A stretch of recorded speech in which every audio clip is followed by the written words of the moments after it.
before we are live. I don't know if y'all can hear me. Let me find out if y'all can hear me. I am Charles Brown. Right there on the other screen is Dale. Welcome to Old Heads Only. Look down in the comments. You'll see a link to CLBMG.com. Make sure you hit that and support the show or shows that are happening right now before your very eyes. What's up, Dale? Dale Man's in the building. Dale Man, a.k.a. Four Eyes the Ugly Professor. 4 Eyes the Ugly Professor. He got beats for sale. We got beats here. Make sure y'all check out Dale Man, a.k.a. 4 Eyes the Ugly Professor. He got beats. We got albums together. We've been together a long time, and we are considered, guess what, old heads. Yep. How you feel about that term, Dale? It doesn't bother me. I know you said it bothers you, but maybe, do you you have like youngins calling you old head or OG and all that shit? OG, yeah. Did I tell you? I told you the story about I was in the club dancing, and the young dude was like, "Oh, go OG, go OG, go OG." Yeah, like, nah, yeah, I that ain't it, bro. That ain't it, bro. I stopped dancing. I was like, yeah, that ain't gonna work. Yeah, see, maybe it doesn't bother me because I don't hear it. I'm not around, you know, like everybody I'm around pretty much late 30s, 40s, 50s. So I don't hear it. With you. Yeah, they all right with me. They all right with you. Hold up, bro. One of my channels ain't on here. Hold up, Dale. One of my channels is not on here. Let me see something real quick. All right, it's on one of my pages, but not my other page. Hold up, Dale. I want to start this shit over. Let me see something. Give me 1 second, Dale. I want to start this shit over, bro.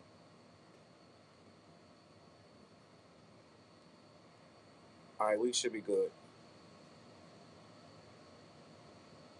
1 second, Dale. So we good. All right, so listen. We got a hell of a show for y'all tonight. Something that I feel like is important to us of an elder cloth. The great and vaunted Source Magazine. You know what made this topic come to my mind, Dale? Why is that? I saw the Benzino interview on Drink Champs, and he said something that kind of bothered me. He said when he was running the Source, he only put his hand in 3 or 4 5 mic decisions, and per se he blocked them himself.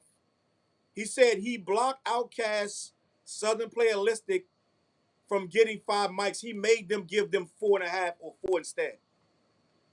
He was running it way back then? Yeah. He said Lil Brother I didn't get 5 mics. Became a part of it like in the late 90s. Listen, he was running from the beginning, Dale. Wow, I did not know that. He was in that joint for a minute, and then his man put him as half partner. They fired the whole staff because they didn't like Benzino the way he was running things. But yeah, Benzino straight up said he's the reason. He said he was the reason that Outkast didn't get their 5 mics. He's the reason that Lil Brother didn't get their 5 mics. And he named a couple more too. I don't remember who he said, but I thought that was lame, bro. I was like, yo, think about that, Dale.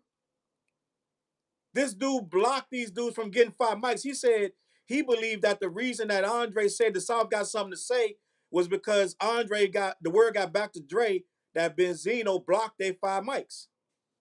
Wow, that takes the whole thing to me, man. I didn't know he was involved so early. Yeah. Now, I don't remember. I think he said Southern Playalistic, but I'm not even sure if it was that one or the one after, ATLians. But either way, the fact that Benzino was able to block these dudes from getting their 5 mics, which at the time, first of all, is very important. And I don't think that's why the staff that was working there didn't like him, because he was putting his foot in a lot of stuff. So it's like, bro, you were able to he was like, I wasn't listening to Southern music like that. Process that, Dale. Yeah, that's crazy. Benzino was able to block Outkast because he didn't like Southern music like that. I'm gonna do a whole video on that myself. But what's your first thoughts on that? Well, first of all, you kind of blew my mind. All this time I thought he didn't really get involved with the Source until like the late 90s, early 2000s. I thought it was pretty legit up until then, but you telling me he was even involved heavy earlier than that. So that kind of like make me look at the Source. I like it. Like it was good up until Benzino got involved, but then you tell me he was involved real early. So yeah, but he wasn't involved. Like he was like a minor player. He was with his. It was his man, and he was on it. He was inside doing whatever, but he wasn't running it. But he had a little. He had a little power. He would muscle some stuff. That's when he started muscling his group into the magazine. When the magazine started popping, he started muscling his group in there, and then like the reporters and all the journalists, huh? The mighty RSO. Yeah, and then the journalist that was working there was like, we don't rock with this dude. We're all set with this dude. So we don't want him in here no more. So yeah, he was a part of it. But he didn't get really bunky footing until a little later. But yeah, he definitely was messing. He was definitely had his hand in it a little bit. So I'm like, wow. Bro, it's wild to me that you had a guy that wasn't respecting all manners of hip hop, able to actually put his foot in it and stop it from being what it is. Yeah. It's crazy, bro. It's crazy to me. But so I'm guessing whoever was doing the write-up for the Outkast joint that he said don't give it 5 mics wanted to give it 5 mics. And I'm guessing it was like I think they used to have a voting system. Oh, like a committee? Like I had a committee voting on it? Yeah. Oh, okay. And he put his foot down, started like threatening, like, yo, y'all not giving that 5 mics. And he did it to Lil Brother too. What was the reason for Lil Brother? No reason? Did he say a reason? He didn't really say the reason. Oh, okay. So you gotta think, if he was able to do that, right? That book is tainted. Yeah. But the reason I want to talk about the Source, right? I want to just discuss hip hop magazines from the beginning. Do you remember your first experience with the Source? I have no recollection of my first experience with the Source. I bought it early in I think it came about in like 1988, but I don't think I started getting them until like very early 90s. Okay. And I was buying it faithfully ever since until like, probably mid 2000s when I stopped buying it. So you still got any of yours? Right here. Yeah, I got one right here. Hold it up. What you got? What's that, Diddy? No, that's Nas, hold on. I got a stack. Most of my joints just got destroyed like 2 years ago by water. But I got hold on. This is the Rap Pages with RZA. Oh, you got a Rap Page joint. I got the Rap Pages with RZA. XXL with 50 on the cover. I still got XXL with Jay-Z. I got the XL with Foxy. Oh, okay. I got the joint with Raekwon. These are joints that didn't get destroyed. I had a big ass box of these joints. The Jay-Z XXL. This joint, some drama came behind that. This the Source with who was that? Lil Jon. Lil Jon. Yeah. Oh, it's called David Banner and what was that big dude? Forgot his name. Bone Crusher. Yeah, I ain't never scared joint. Yeah. Eminem, okay. You got a whole bunch of joints. I only got like a few left. Your boy Birdman when he was rapping. Hold on, I got a couple more joints. Hold on. Bro. Oh, you got a Biggie joint. Double XL. Let me see if Biggie was dead already though. You think them joints gonna be worth any money or not? Nah, they ain't worth. They worth a little bit on eBay. That Oh, was okay. 04. And this is your boy Murder. Hold on. The top 100. Now this is interesting. The top 115 artists from 1988 to 2003. They did a whole. I would love to go Oh, dissect okay. this joint. Wow. I would love to dissect this joint. Got the joint with Eve. And I said, these some local joints. But look, I want to talk about what them joints mean, dog. Because I feel like the Source changed our lives, believe it or not. You don't feel that way? Yeah. You wanted to be when we was in the group and stuff, I wanted to be on Unsigned Hype. I sent my joint in to Unsigned Hype, but I blew it because I tried to use my son baby picture. I put a little Charlie in there. It's probably like, man, look at this lane. And then we got a call back, right? I told the story before. We got a call back from some dude saying he can get us in the Source. What was it, like $200 or something? Do you remember that, Dale? I don't even remember that. We got a call back for some random New York dude. He said he'll put your picture, he'll put you in Unsigned Hype guaranteed for $200. What I think it was an intern or something at the magazine that was taking all this, like as many of them submissions as he could, and just calling dudes, tell them, give me 200, I'll get you in there. Because there's no way, how would he know that we sent that unless he worked there? Yeah, that's true. That's true. Now, you know goddamn well you can't get no Unsigned Hype for no $200. Goddamn well, that was some bullshit. So I was like, damn, we was thinking about paying it too. Like, yo, it's Unsigned Hype. Yo, we might should pay that. Yo, like, we about to pay $200 for a scam, bro. Ain't that crazy? Yeah, that's crazy. I wonder how many people paid him though. He probably made a lot of money, Joe. He probably made a lot of money. You know how many dudes are trying to get in that joint? Man, yeah. Man, that joint Niggas want to get on bad. Yeah. I used to think that if you automatically got in there, you really got on, like, but everybody didn't make it. Everybody didn't blow up because Unsigned Hype. A couple people got in that joint that ain't go nowhere. That's true, but a lot of people did.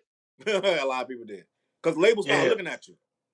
Like Mobb Deep, they wasn't even called Mobb Deep at the time. They called like Prophecy or something, Poets of Prophecy or some shit.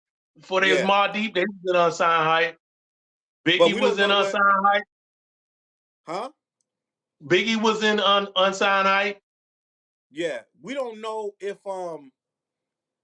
that Unsigned Hype led to people seeing them and making them move a little quicker on them than, you know what I'm saying? Like maybe that we, even though we felt like their name was different or whatever, that Unsigned Hype could have did something for them. Yeah. But I want to read this thing right now and then get into the history of the Source because I feel like the Source was our internet. It was, yeah. It was our internet. So I want to refresh your memory of what happened with the Source. Here we go. The Source is an American hip-hop entertainment website and magazine. It wasn't a website back then. It publishes annually or semi-annually, and it is the world's longest-running rap periodical, founded as a newsletter in 1988 by David Mays.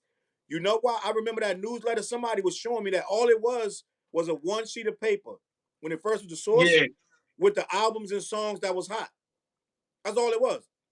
It was telling you what songs was hot, what was popping, from where, yada, yada, yada. You got to think in 88, that was early. Like, hip-hop was blowing up in 88, but it was still, you know what I'm saying? Like, relatively new. Relatively new. We had a lot of people, though. LL, Run DMC, Heavy D was out by 88, I believe. 88 was, I would say 88 is one of the best years for hip-hop. You think about all the albums that year. It was. So he created that newsletter in 88. And I remember seeing it, and we used to geek off that just because it was just like a little, it might have a story in it or whatever, but we used to geek off just that little newsletter. And it says, let me see something. when it came out in 1988, it was only doing 100. What did it say? No, it said damn, I'm bugging out. It says it's celebrating its 100th issue since 1988. Yeah, I think it's only 12 months in a year. It came out once a month. So let me see something. Just checking the comments. So listen, I believe that without the source, hip hop wouldn't have grown, bro.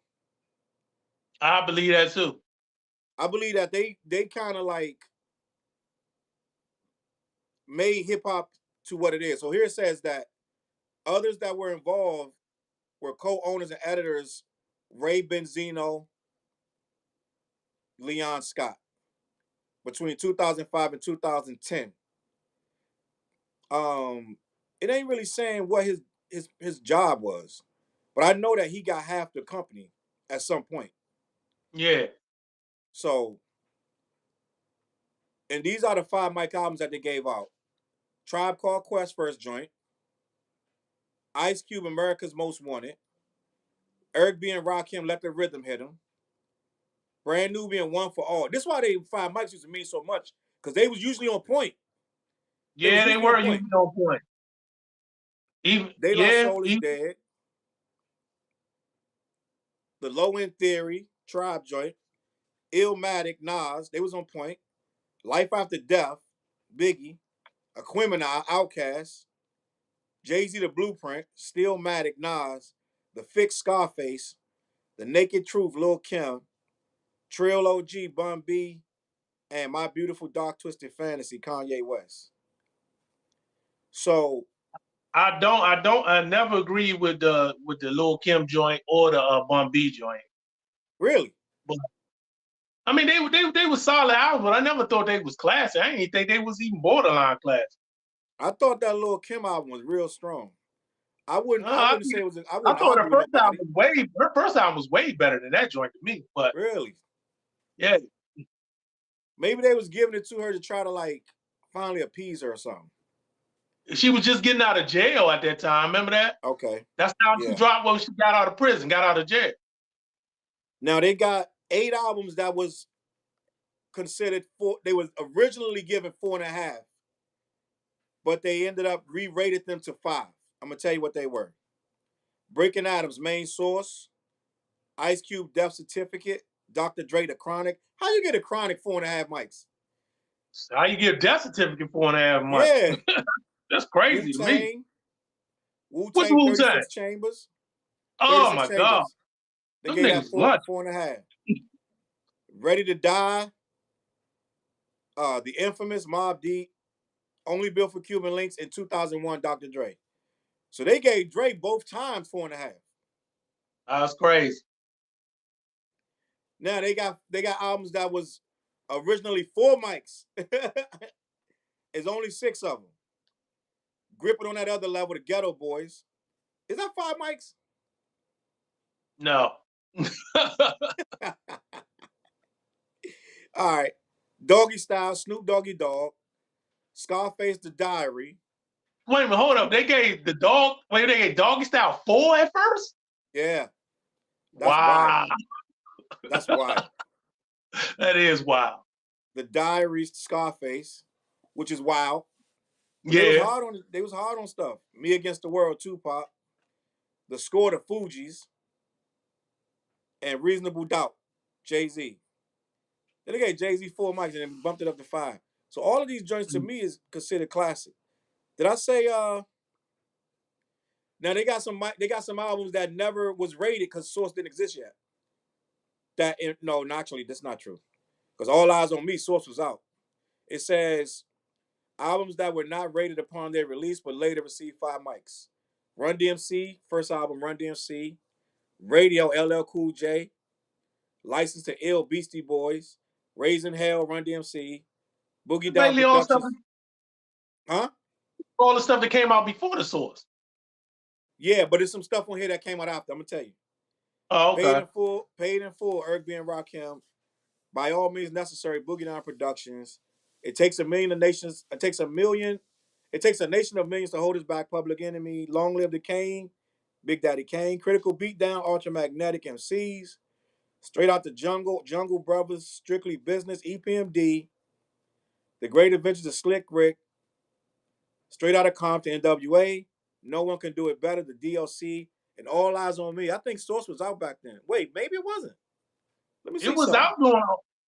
out doing All Eyes on Me. I don't understand that one. Yeah. I don't know why they rate that one. All Eyes on Me came out in 1996. Yeah, so they was already popping. So I don't understand why they didn't review it, but maybe it was some East Coast, West Coast nonsense. yeah, maybe they're scared. Maybe they're scared of Pac. Yeah, they probably because Pac was wilding by then. By the time that dropped, Pac was on full. Pac was already wilding. So I don't know, man. I feel like they was calling themselves the Hip Hop Bible, wasn't they, Dale? Yeah.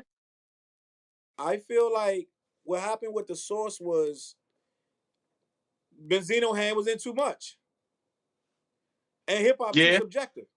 His hand was in too much. I feel like we and it was too many. It was just too commercial for a while.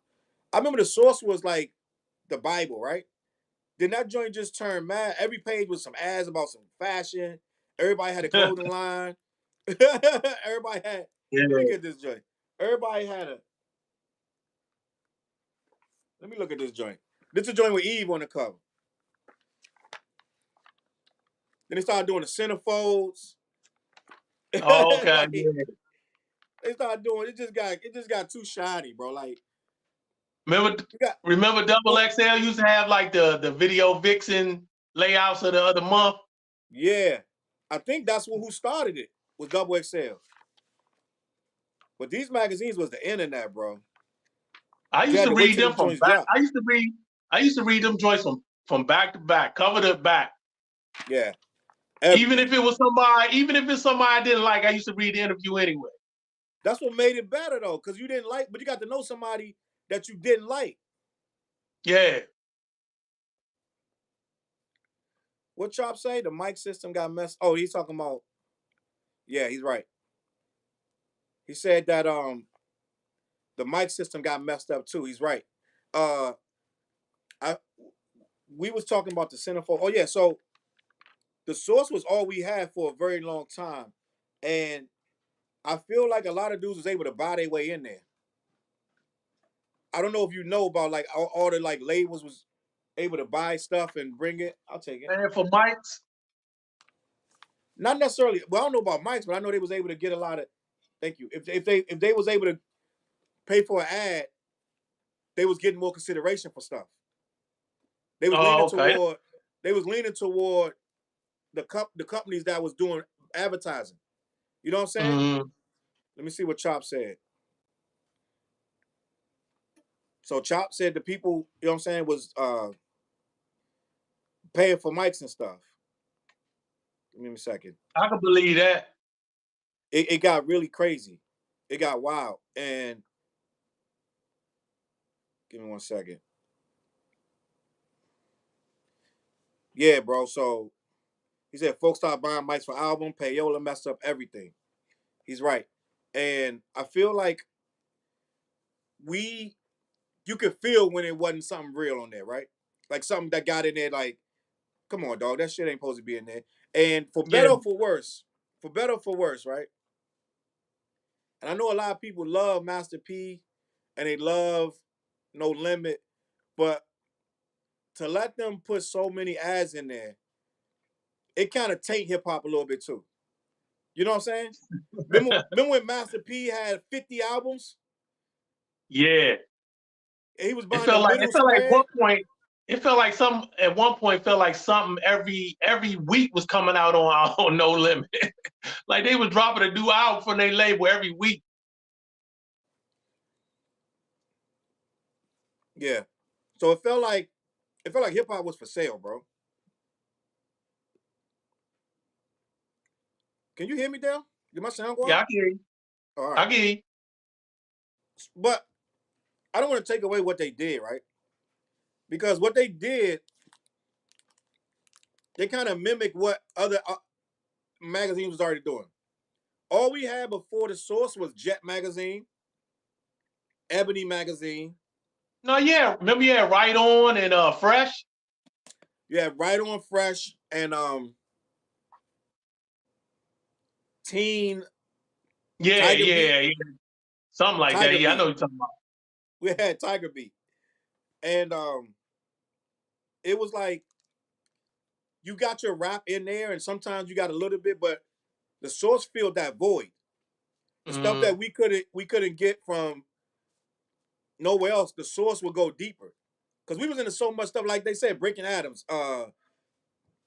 What's these dudes? Breaking Adams, the freaking Main main source. source. They wasn't gonna get no shine in no daggone Tiger Beat or no no Right On. They wasn't getting no shine like that. Kane got shine in that because I remember seeing Big Daddy Kane in the Right On, and I remember Yeah. seeing him in the Tiger LL Beat. Cool J all the time. Salt and Pepper. I remember them always on the cover, Right On or Fresh. Yeah, but the real stuff that we was listening to at the time wasn't gonna get no shine, organized confusion and hieroglyphics, King T. That stuff wasn't gonna really get no shine like that because they wasn't really Yeah. commercial like that. And that's what the source was. In the beginning, the source was good, bro. In the beginning, the source was everything we thought it was. But like what Benzino was saying was a lot of them was like college kids, eggheads, right? But that's who you needed to be. You needed some intelligent. He was like, we was from the streets and the raps is from the hip hop from the streets. But I'm like, okay. But at the same time, you need those eggheads to put it into words. You know what I'm saying? To run a Right. magazine, to meet deadlines in the right articles. Ain't no street dude's gonna be able to do that. And what he didn't like was the college kids making decisions on what was dope. You know what I'm saying? And what wasn't dope. But And for them the most college part, kids are not going to just listen to street shit. They're going to listen to the super lyrical stuff. They're going to listen to yeah, the conscious shit. They're going to listen to all that shit. exactly. So it's not up to him to say it should be only street dudes on the panel. He's like, hip hop is a street thing, da da da. And by college dudes, I'm thinking he meaning some of them was white. You know what I'm saying? I'm sure some of them was black. A lot of them was black. But I'm sure a lot of them was white. And he didn't respect their opinion. So like a lot of dudes back in the day, like in the streets, you size people up off color a lot of times. Especially with this hip hop. You're like, oh, what do you know about hip hop? That's you know what I'm saying? It's like kind of like, and it's gonna sound crazy, but like a female giving their opinion on football. You like, you don't even play. Well, how you know what you know what I'm saying? That's how that's probably how he was looking at it, like these white boys don't know nothing. So he was barking on them and this and that. But they was engaged in it just like we was, and they was right about a lot of that stuff. They was right about a lot of that stuff. But Yeah.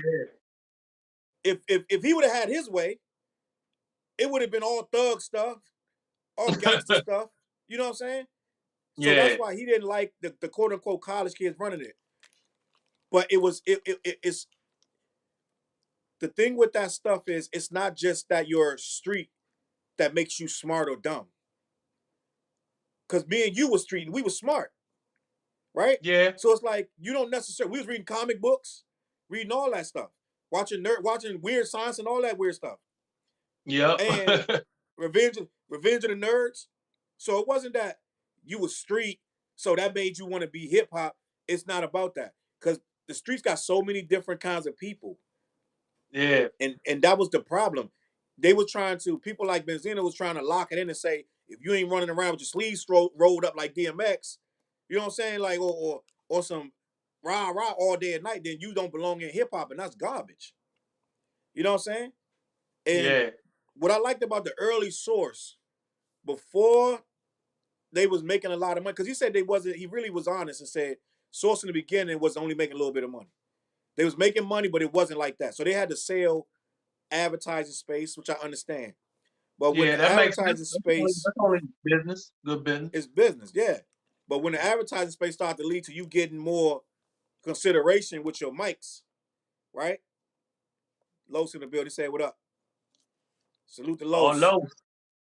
So when you're giving the mics away and you're giving premier article space away because someone is buying ads, that's a problem.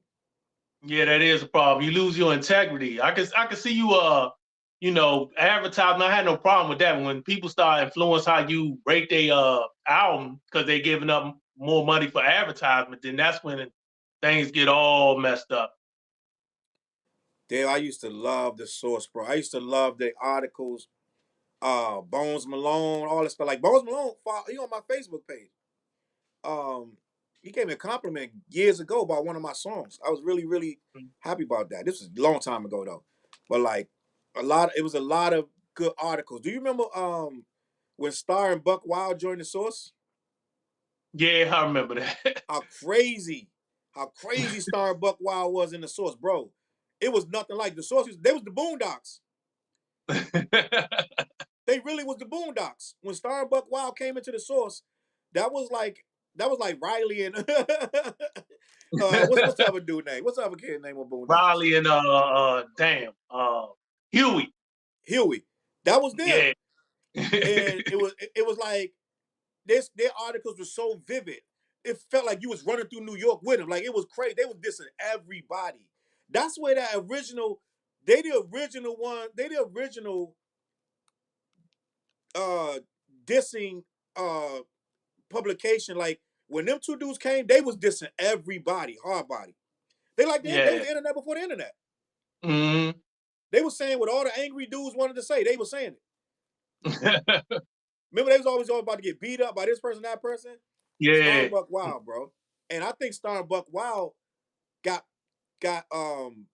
pulled away to XXL over some money. Did that happen, Dale? I don't know. I'm not sure. I think Star and Buck Wild got offered mad money to leave the Source, and they went to. That's when XXL came out. Let me show the comments. Chop wrote.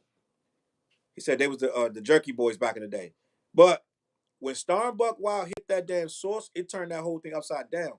That's when the Source was at the top of his game. They had everybody in the business trying to get in the Source. Everybody paying them money under the table to be a part of it. If you had a clothing line, you had to put it in there, or you wasn't getting nowhere. XXL was competing with them for a minute. Yeah. What you mean, Dale? XXL was on a level for a minute. They was just as good at one point as the Source. They was better than just as good. They was killing their ass. Yeah. They the reason Source went almost out of business. Because they came when the Source got real shiny suit, right? My bad. When the Source got real shiny suit, XXL came back with the gritty stuff. XXL was like when DMX came into business. They was real gritty, and they took the Source. They took a chunk out of the Source. Source was, and they stayed relevant. They stayed relevant for a long time because they had that freshman cover. Yeah, and I'm trying to think that freshman cover didn't start till late in the game though. Yeah, but I'm saying they stayed relevant for a long time because of that. Because of that, yeah. And Source started falling off, and XXL was still relevant because they had that freshman cover. Everybody looked forward to that freshman cover. You know why Source started falling off though? One of the main reasons was Benzino. Oh yeah. When he came from behind the wheels, and everybody got wind that he was sticking his group in there and changing mics. Then he got into the beef with Eminem. This 22 years ago, he beef with Eminem still. This damn day. The Source went down when everybody figured out Benzino was part of the Source, and he started beefing with Eminem. That's when the store started going down. XL was the one, we keeping it real. They came and they book literally was really actually better. It was just a better book. It was just a better book. Nas is like, what that title say at the top? 100 what? I can't even read it. 100 what? What did it say, Dale? 100 biggest moments in hip hop. Oh, damn. XXL was just a better book. It's just a better book. And a lot of people from Source went to XXL because they didn't like Benzino. Mm-hmm. I should read why XXL was even started. I bet you some of them had something to do with that. Was that Elliot? Let me look this up. I think it was somebody that used to work for the Source went and started XXL, I think. I think you're right. I'm bugging out. Why did I not remember this? Because I used to know all this, bro. I do not remember what happened with this double XL? Hold on, let me see. History, double XL. 1997. They released the first issue of Double XL. It features Jay-Z and Master P on a double cover. In 2006, Double XL took over the struggling magazine Scratch. Remember Scratch magazine? Yeah, I used to love Scratch because That was a it was a DJ book. it was a producers and DJ book. It was producers Yeah. and DJ. Yep. That was Double XL bought that. So let me see what happened. How did it start? If they're gonna tell you how it started. They're not even gonna tell you how it started. I need to get more information. I don't remember, but I think something about I think you're right. X people from the source when it started that double XL. And it's crazy how much stuff we don't know. We just know that the books were great. And Yeah. I remember so much controversy about the people writing the books. It was like it was just so much like turmoil behind the scenes with the editors and the people in charge and the people under them. It was like because I know that they walked out of the source over Benzino being like too gangster, trying like just Yeah. a whole lot of just drama behind that Benzino stuff. And And was that chick named Dream Hampton? Was she a writer for one of the I believe magazines, or am so. I mixing her up with somebody else? I believe so. I believe. Let me look because I'm bugging out. I hate that I got to look this stuff up. Some of this stuff should be common knowledge, but it's Hey, we so old heads. We forgetting. yeah. So Dream Hampton, she is a American film. She did the Surviving R. Kelly. Got his ass up out of here. She But was then she used to right. write for the source. She's the right for Vibe, Essence, Village Voice, Detroit News, The Source, Spin, Okay. whole bunch of stuff. She's well renowned writer. I knew she wrote And for the source. yeah, and there was a lot of what's the other girl that it's another what's this girl name? See, I'm bugging out. I wanted to do some research before I got on here, but I'm like, you know what? I'm going in, bro. We're just going in. Kim Osario. I used to low key have a little crush on Kim Osario, to be honest with you. But yeah, she was up there too, and I'm gonna read her thing. It says that she was let me see, she has a lawsuit against the source. One more situation at the source. Damn. Um it says that she filed a report to the Equal Employment Opportunity Commission in 2005 over a case of sexual harassment. The jury rejected the case brought forth by Michelle Joyce, but Osario's case went ahead. It is now known that as early as '04, Osario began talking to lawyers about the merits of her case. She filed an affidavit with the EEOC and detailed the work environment at the source. Osario soon after sent an email to the magazine's human resources department outlining her complaint, and after refused to withdraw her email, she was fired. After refusing to withdraw, she was fired. Her employers claimed it was because of poor performance.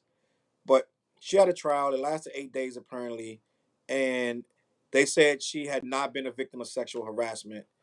And David Mays and Benzino had terminated her in retaliation.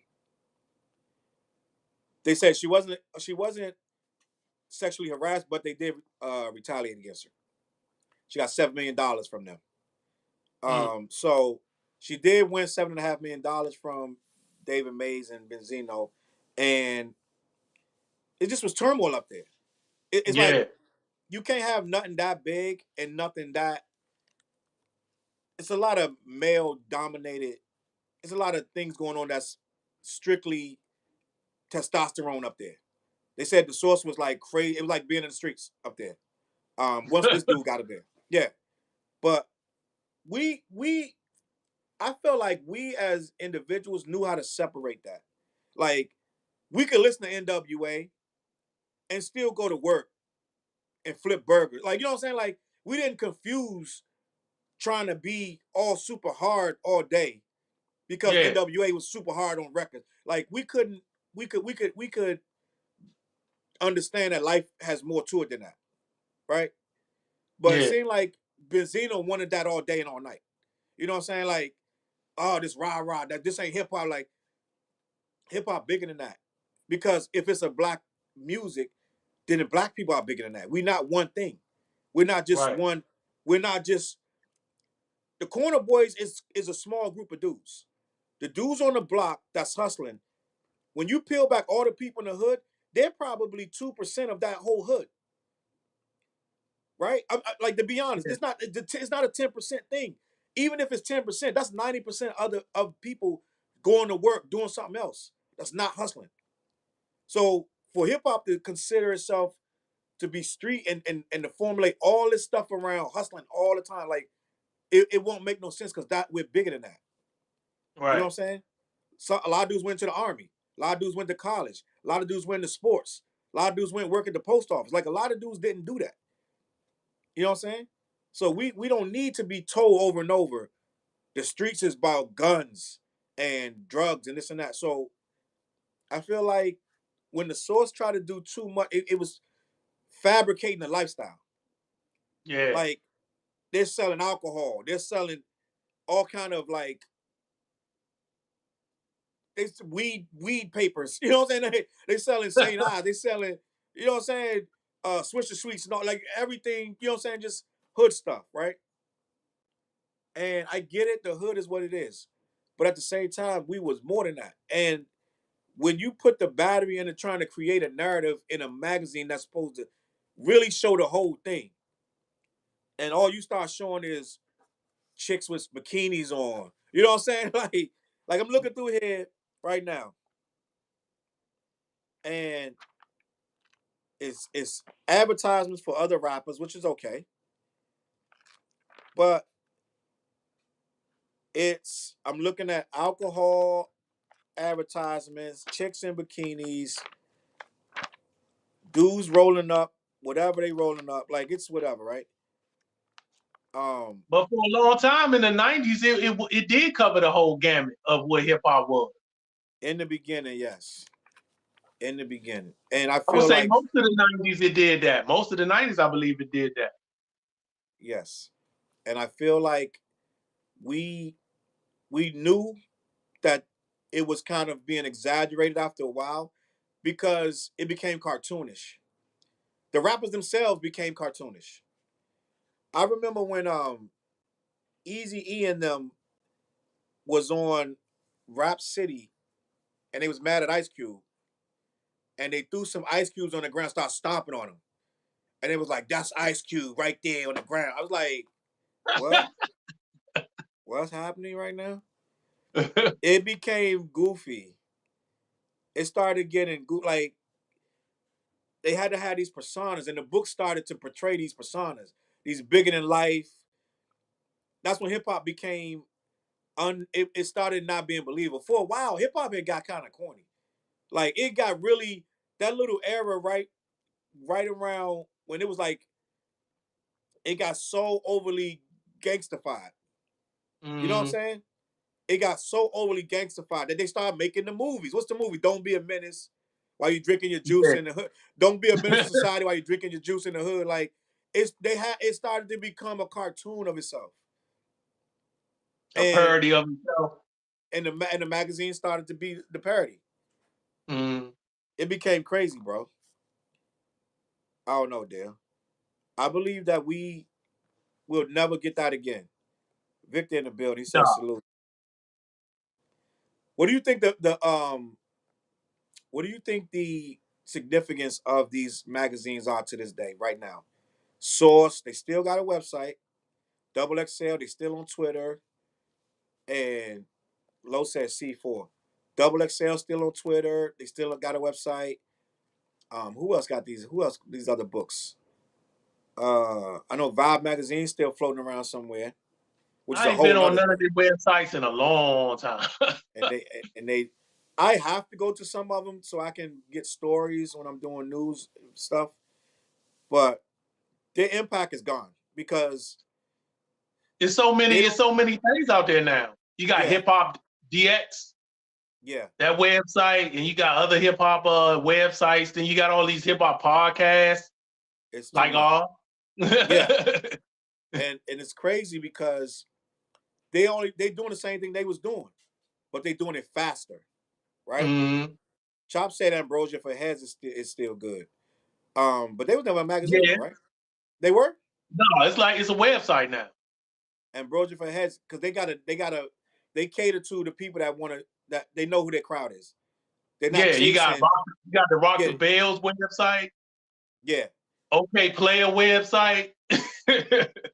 Right now, the Source and Double XL trying to keep up with hip hop instead of get ahead of it and do the next big thing. They trying to fit into it, which is a problem.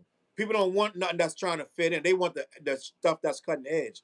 And the Source and Double XL, they lost that. So they were for a time. They were amazing.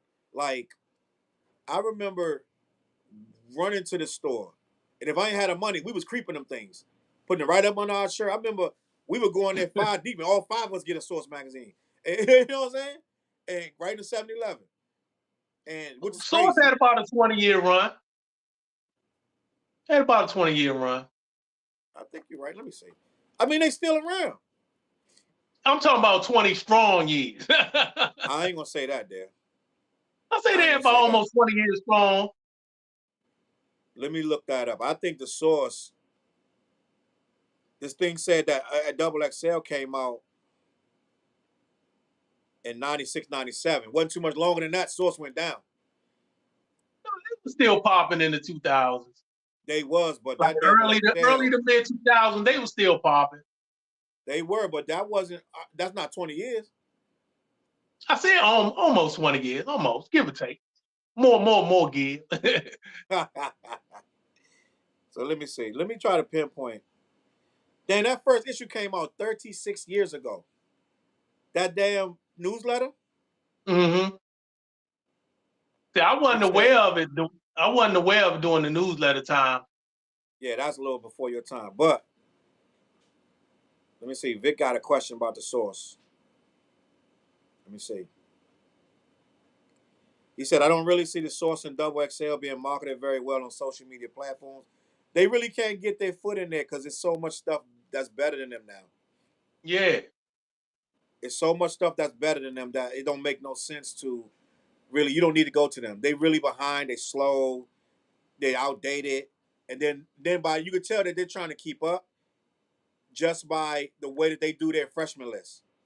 Somebody should do a documentary on the Source. They should do a documentary on the Source. Victor said, who owns the Source now? I don't even know. Let me find out who owns the Source now. That's a good ass question because I never even thought about who owns these dudes now. Let me see. The Source. Who owns the Source? They're not even saying who owns them now. I don't know. By 2009, they were among those losing readership and advertising income. They were the #1 magazine in America at one point, and then they started 2009. So, damn, Dale, you might be right. Hold on, let me see. Yeah. They started in 88, and by 2009, they started going down. About 20 years. 88 was the newsletter. They wasn't even a real book yet. I don't think they became a real book till about time 1990 came around. It was like a real magazine. Yeah, I believe so. Let me see.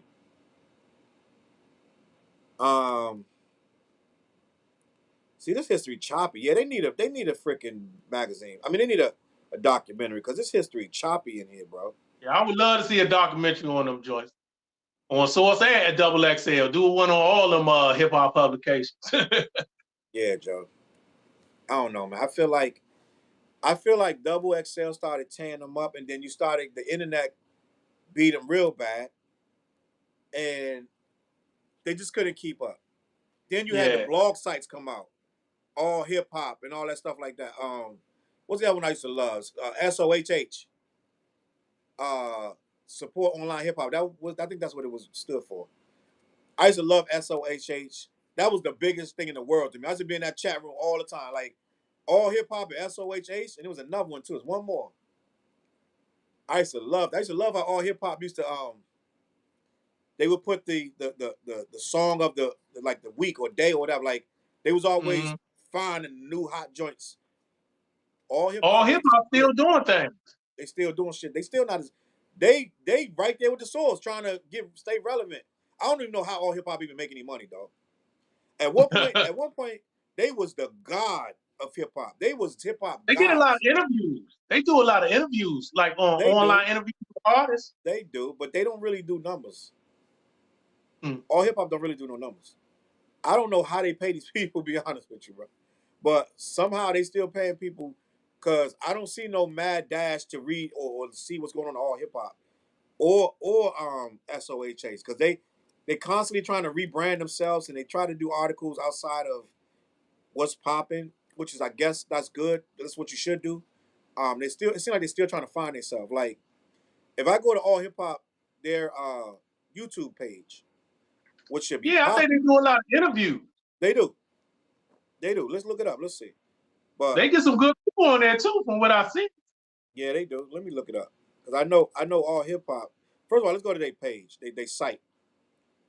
I want to see what they site was. Remember, all hip hop used to have what was the little crazy looking in the rumor section? They had the crazy looking. I'm trying to remember. We got some comments. Let me see. Gemini in the building. Says salute the OGs from Durham. Salute Gemini in the building. He said from Durham, North Carolina. Salute the OGs. He's tapping in from Durham, North Carolina. Salute, brother. And then RMG said, Hustling Web Series in the building. Salute Charles Brown. And got to pay homage to the source and Yo MTV Rap 100. Baptist here, you say joy. Let me put that comment up. So listen, bro.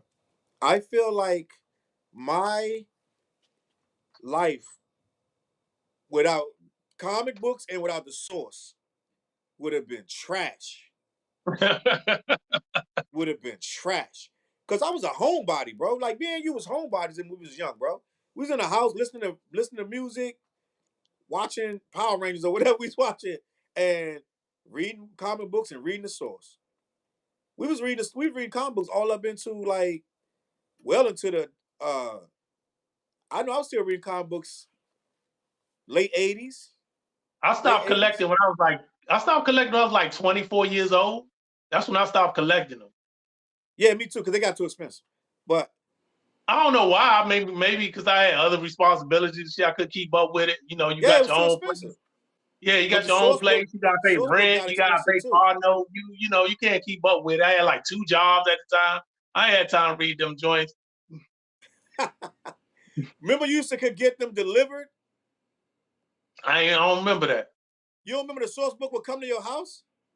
Oh, I thought you were talking about comic book. No, source book. Well, you could have got comic books. Yeah. Of course, of course you get the source to your house. Yeah, you could do that. Yeah, I remember that. Remember this though, Dale? The Columbia Music House, the Columbia Publishing Music House, where you could get 20 CDs for a penny. Yeah, I remember that.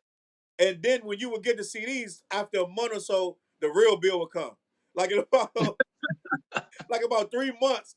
And if you didn't pay it, they wanted the CDs back. Yeah. If you didn't keep the subscription, so you get 20 CDs and you get a couple CDs every month. And if you didn't keep the subscription, they would hit you with this big ass bill. Mad people I got mad CDs like that. I got mad Fuji's, this and that. It was wild, Dale. That was our internet. Source magazine coming to your house and CDs from the daggone RCA Columbia CD collection. And you had to go through and click. They had a sheet of paper. And you had to select all the CDs you wanted. Like 20 of them. You ain't never do that shit, Dale? No, I ain't never do that. I know about it, of course, but I never did it. You had to scratch on the still sheet of paper the 20 you wanted every month. And they would send you the CDs. But when you look back, I remember it, but I never done it. They had so many CDs to sell, it made sense for them to do that. You know what I'm saying? So it was like I had stuff I didn't even care about. I got some of them CDs to this day over there. Like I got like Aaliyah, Destiny Child, like all this stuff that, like little stuff that I didn't even care about. Like I wouldn't listen to it, but you had to figure out something else because to get your 20 joints, you had to mark all the little boxes.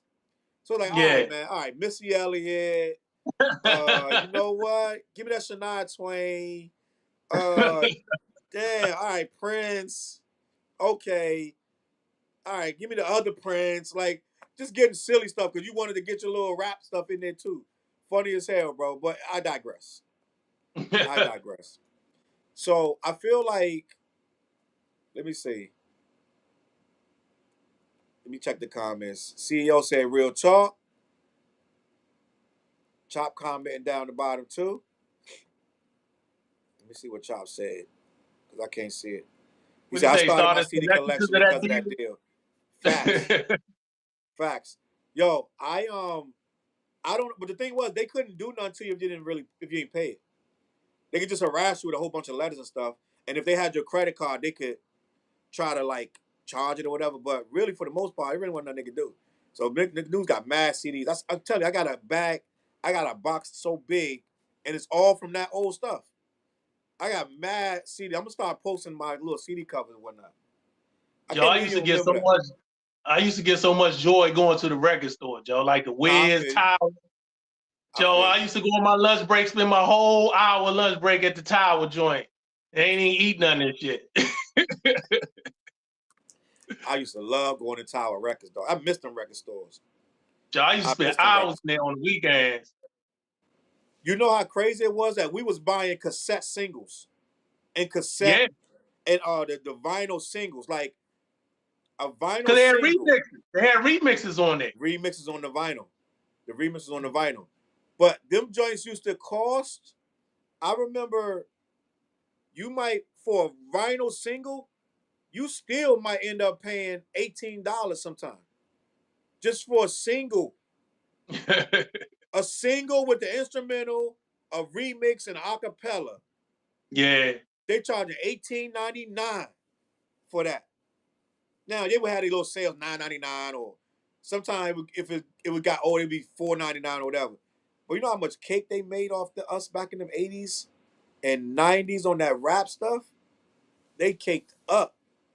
Yeah. You remember Tigger? Do you remember Tigger from Rap City, The Basement?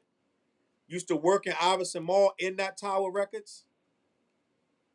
Do you remember that? It wasn't no Tower Records at Iverson Mall. It wasn't the Wiz? But it was called. It wasn't Tower Records. It was the Wiz, right? Maxi Waxy or whatever. What's the name of that record store that used to be in the mall? It wasn't Tower Records.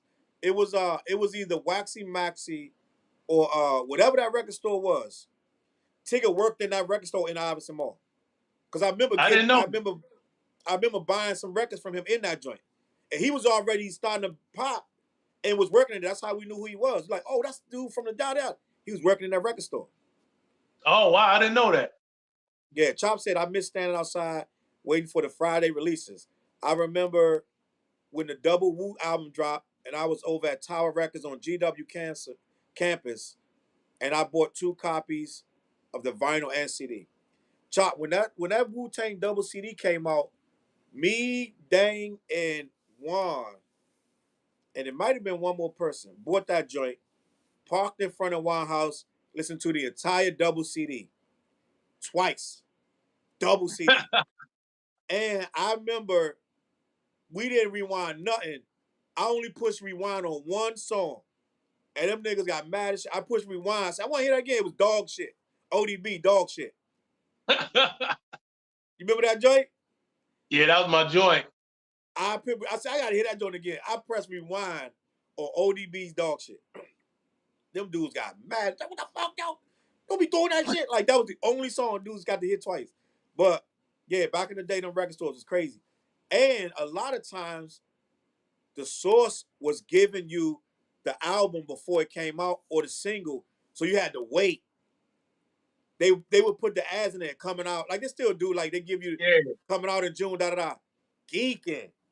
Can you remember anything you saw in the source that you was geeking to get? Probably so much stuff, Joe. I can't even pinpoint one thing in particular. I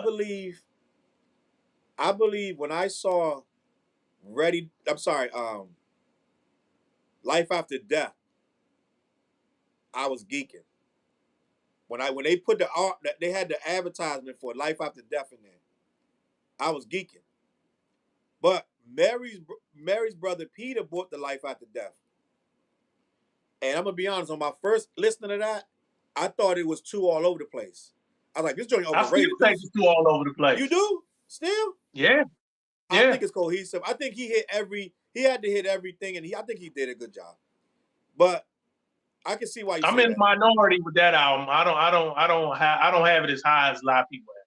But do you have it high at all? Is it good? It's not a classic to me because I think it's too all over the place.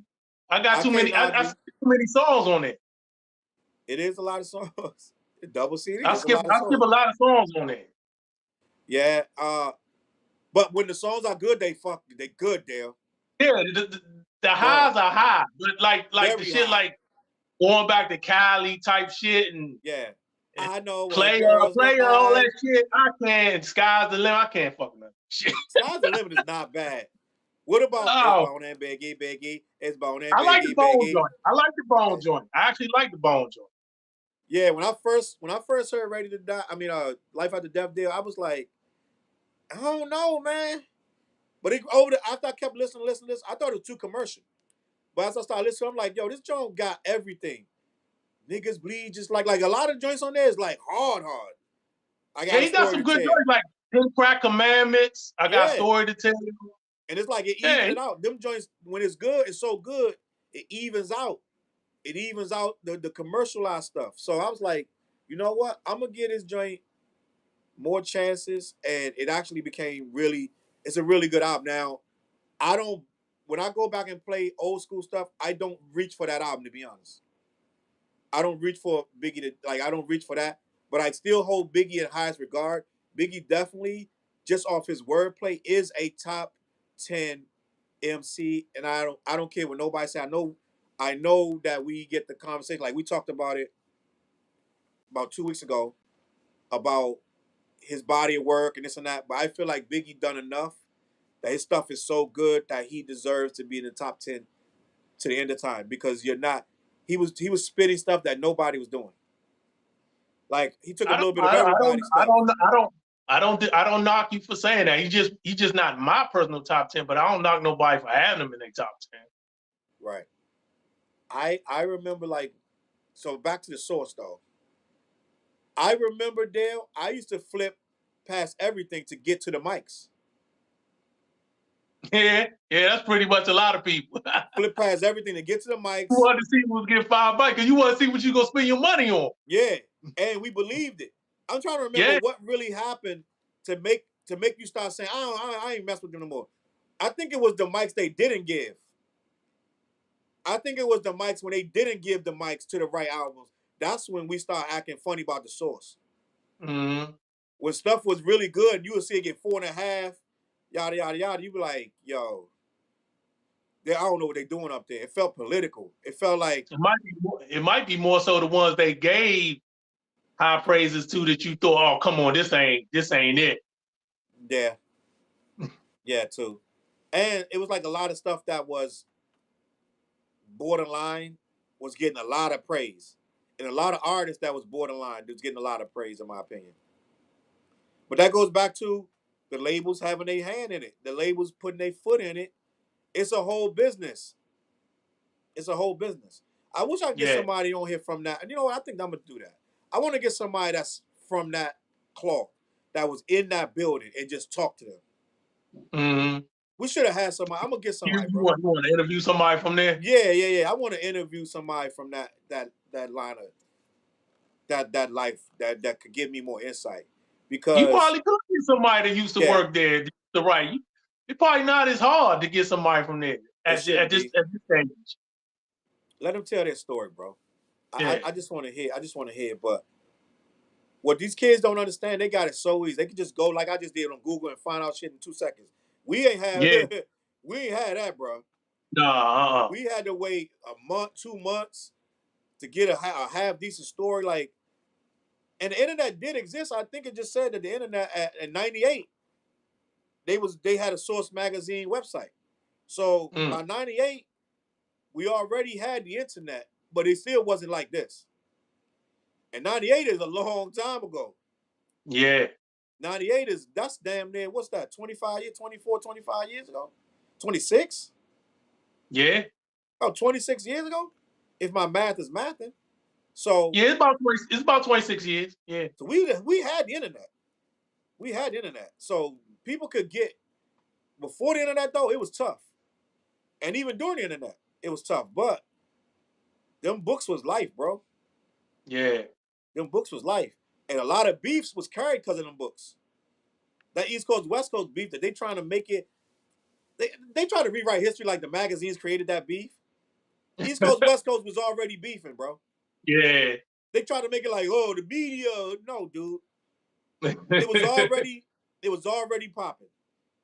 I love how they try to make it like, oh, the Source and the Vibe magazine played it up. No, they just, they played it up, but y'all already had problems. If you listen to all these old rappers talk, they was scared out there when they was in the West Coast. Yeah. Why was you scared, sir? If it was no beef, what was you worried about? So they did hype it up. They did hype the West Coast, East Coast beef, but they was reporting. They was reporting what these dudes was, and these dudes happily was going in there telling them whatever. Yeah. Pac, I remember mad interviews with Pac. He's barking on everybody. So, you know what's crazy though, Dale? I watched a thing today about Mobb Deep and Tupac beef. And it's crazy how much you forget went down with Mobb Deep and Tupac. How many subliminals that had to go back and forth before he even said their name on Hit 'Em Up. And Pac had nothing to do with the beef that really started because it was over New York, New York. Yeah. Pac was in jail when Snoop corrupted him, did New York, New York. They claimed they was trying to pay homage to New York with that song. But Biggie was like, when they went to film it in Brooklyn, Biggie got on the radio, which nobody has this audio, but a lot of people saying they heard it. Biggie was like, him saying y'all just gonna let this go down like this. Right. Then somebody shot at their trailer or something. Then somebody shot at their trailer. Yeah. Shot at their trailer. So then that's when they went back home and made the song. They made the video of kicking down the New York buildings. Mm-hmm. So that's when Mobb Deep dissed them with LA, but nobody really said each other's name. Pac got out of jail, got signed to Death Row, so he started riding on everybody for Death Row. So he really never had beef with Mobb Deep, but he started riding on everybody because he was riding with Death Row. I wanted to have a topic about the history of diss songs and diss songs in general, especially being that we had this Eminem and Benzino shit recently. Yeah. And Nicki and versus Megan Thee Stallion recently and shit. Let's do that next week. Yeah. Let's do that next week. I'm gonna wrap this one up tonight.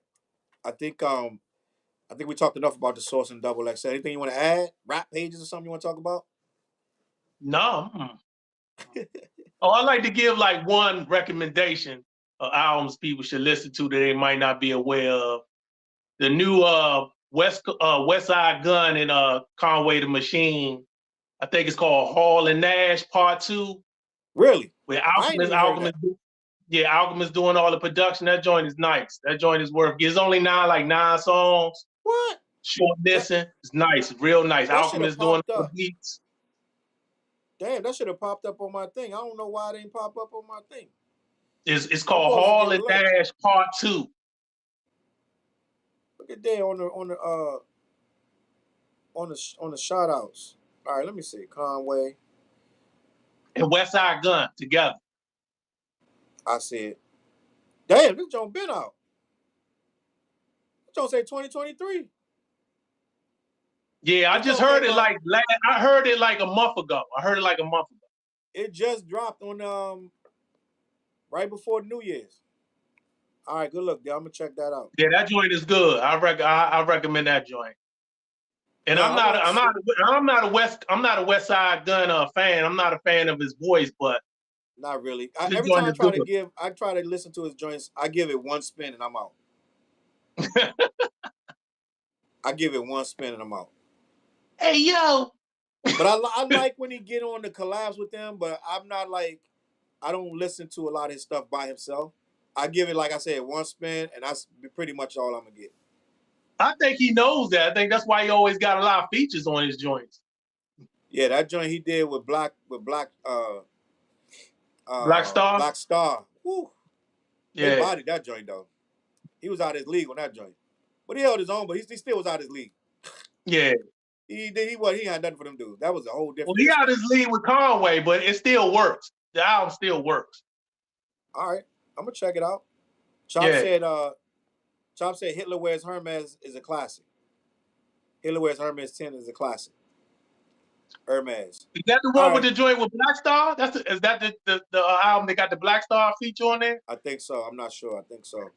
But I'm gonna leave it at this. Source Magazine was the Bible for time until human hands got in there and messed the Bible up. Till Benzino messed it up. Yeah. But it's more than just him because, payola and all the nonsense that went on. It was a lot. They said the whole staff got fired and they put out press publications trying to destroy the magazine. It's just a lot going on. For a time, it was good, but just like anything else, human hands ruin everything, and same thing happened with that. Yeah. Double XL came along. They was strong. They killed the Source. Source ain't had nothing for them because Source had got too commercial, too worked up about getting money, and they turned to trash. And they still was the biggest thing, but they was trash. Right that time, they was beefing with Eminem and all that. They was already washed up. Everybody know that the Source was struggling, but it is what it is. I'll salute. Let me say this: salute to the people who created the Source. You made hip hop. They literally made hip hop what it is today. And for all the people that's wondering, I believe, ain't Dave Mays white? I believe Dave Mays is white. Yeah, he is. For all the crying Benzino did on Drink Champs about the white rapper Eminem, I believe that his partner is white too. Yeah, he is. I believe he is. So I'm going to leave it at that. It is what it is. Old heads. Chop put the comment down the bottom. Check out Chop's comment. We're going to get out of here. Let me see what he said. Chop said, because I can't see. Just watch that Benzino. Yeah. Oh, no, that's Clout. Clout Claudius Charles, he said, just watch the Benzino Drink Champs episode. I'm 26 and I'm learning a lot from this live stream. Salute. So I feel like, and I'm going to leave it at this and we're going to get out of here. The era of one or two publications being able to dictate hip-hop is over. I don't think the journalists can dictate it like they used to, because they used to pick and choose who could go in the magazine and who was dope and who wasn't. They give you 5 mics, or or they could say you the unsigned hype. Now they can't pick and choose anything. They're trying to keep up with it. Therefore, they're not the gatekeepers no more. Huh? They're not the gatekeepers no more. They're not the gatekeepers no more. And for that, I don't know if that's bad or good, but I think that gatekeeping is out. And I think that, it's more right now, the people are gatekeeping, and the people are letting a lot of stuff in, whether we like it or we don't. And at some point, we just got to accept it or not accept it, and let it be what it is. You know what I'm saying? Mm-hmm. I don't know, Dale. And that right there is what old heads do. So, Dale, what's your favorite way to get your hip hop right now? How do you find hip hop right now? I usually listen to a few podcasts and I go on hip hop. Well, Hip Hop DX is leaning way to the younger crowd. So I go on there to try to keep up with what's going on with the younger crowd, keep up with the new generation, just to know who they are, not because I'm going to go search them out. But it's just two different sources, different like podcasts or the website here and there. Okay. Or somebody like a good DJ like Chopper tell me what was popping, was good. So Chop the Butcher. Chop just sent you that Kid Cudi. You didn't think that was good though? No, I ain't fucking with Open your mind, Dan. Open your mind, Dan. I listened to it from start to finish. It was just okay to me.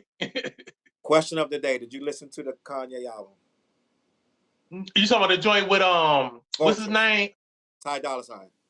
Yeah, no, I haven't listened to it. I heard it got pulled off the streamers joint. No, that was just on Apple. Was that some marketing shit? No, he didn't. They pulled it for some reason I can't remember, but he went around it and did it through a different distributor, and they put it up. So then they took it back down again. So whatever it was, like whoever was at Apple, I think it was Apple, didn't want the album on there. I don't remember why. But he went around it and put it up through a third party, and they took it back down again. So I don't know what's going on. But was it sample clearance? Because I heard some people a few people he got samples from didn't clear certain shit. Yeah, but Chop said the Freddie Gibbs joint is dope. But I'm not gonna listen to. I just put a whole video up today on my on my Charles Brown channel. If anybody want to go watch it, I put up why I would never hear Vultures 1. It's got a whole video that I just put up today. Go check that out on the Charles Brown channel. Chop just said to Kanye, huh? You listening to it because you just refuse to listen to it because I'm not listening to no more Kanye albums because I explained it in my video. I think that he's devolved into something else, and I explained it in our video. Go watch the video why it says I would never listen to Vultures 1. I'll listen to it, but I'm not, seeking. I'm not going to, it have to come across my path. I'm not searching for it. You know what I'm saying? Facts. Not actively trying to listen to it, put it like that. Okay. So I'm going to wrap it up. We're going to call it a night. If you just joined us, rewind it, start from the top. Check us out. Make sure you tune in, CLBMG Network. We will be right here next Monday night. This show's moving to Monday nights, gang. We're going to be here on Monday nights. On Tuesday nights, we got the Mix Down. On Wednesday nights, we got the What Show, where we talk about all hip-hop current events. The Old Heads channel, we don't talk about current events. We talk about old stuff like Source Magazine and the RCA Columbia Music House CD collection. Columbia House. Columbia House. We talk about old stuff. So make sure you tune in. And then on Thursday nights, I moved the show from Thursday nights because I'm doing a all-genre open mic once again. So I'm back out in the streets. I'm letting people come through and perform. It's at Halo Lounge in Pawtucket. So my guy Carl said,